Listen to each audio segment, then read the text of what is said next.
ನಮಸ್ಕಾರ ವೀಕ್ಷಕರೇ. ಇಂದು ಕುಕ್ಕೆ ಸುಬ್ರಹ್ಮಣ್ಯ ಕ್ಷೇತ್ರದಲ್ಲಿ ಬ್ರಹ್ಮರಥೋತ್ಸವವು ನಡೆದಿದೆ. ಅಲ್ಲಿ ಜನಸಾಗರವೇ ನೆರೆದಿತ್ತು ಎಂದರೆ ತಪ್ಪಾಗಲಾರದು.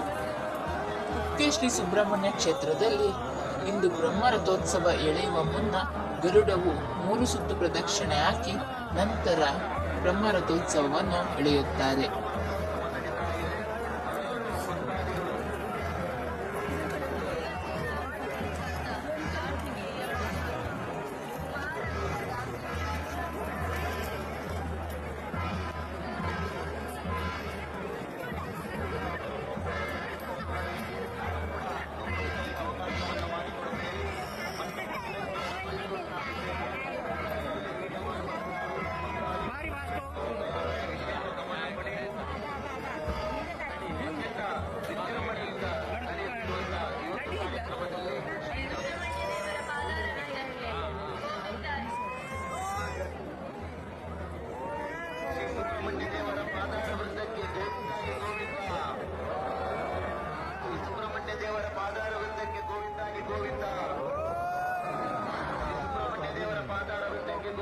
ಗೋವಿಂದ